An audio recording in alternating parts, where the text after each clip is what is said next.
Quando ci sono i progetti non ci sono i fondi e quando ci sono i fondi non ci sono i progetti. C'è sempre qualcosa purtroppo che non quadra nella nostra amata terra di Trinacria, che si erge come emblema nazionale di lentezza burocratica che potrebbe sfociare nel coatto ritiro dei tanto agognati fondi europei. Il governo Renzi con il decreto Sblocca Italia sta chiedendo riscontri riguardanti i fondi erogati dall'Unione Europea nel 2012, una pioggia di 1 miliardo e 160 milioni di euro per ben 96 opere, delle quali però solo 14 sono cantierabili, una cifra esigua quella evidenziata dal report del sottosegretario Giuseppe Castiglione, un dato sconfortante anche perché questi fondi erano finalizzati a ridurre l'impatto della risoluzione della procedura comunitaria nei confronti della Sicilia, che potrà ritenersi conclusa quanto i servizi pubblici essenziali di fognatura e depurazione saranno accessibili a tutta la popolazione residente.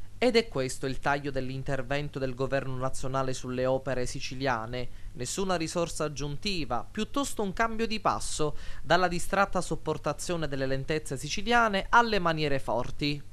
I dati sono sconfortanti. Stando ad un comunicato di ANCE Sicilia, il parco dei prossimi progetti all'affidamento dei lavori era pari ad un importo complessivo per l'intera regione di 232 milioni di euro, equivalente al solo 20% sulla cifra totale stanziata dal CIPE per la Sicilia.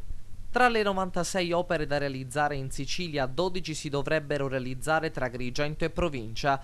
e sono l'impianto di depurazione di Fontanelle, la rete fognante della fascia costiera di Agrigento, la fognatura nord di Agrigento, la fognatura della zona Cannatello-Zingarello, il servizio della fascia costiera Agrigento-Favara, l'adduzione al nuovo impianto depurativo di Agrigento, adduzione dei reflui al nuovo impianto di depurazione di Contrada Pero a Porto Empedocle, la rete fognaria di Porto Empedocle, la rete fognaria di Ribera. Quella è l'impianto di depurazione di Favara, la rete fognaria e l'impianto di depurazione di Sciacca, l'impianto di depurazione di Sciacca e il sistema fognario depurativo del villaggio Peruzzo ad Agrigento.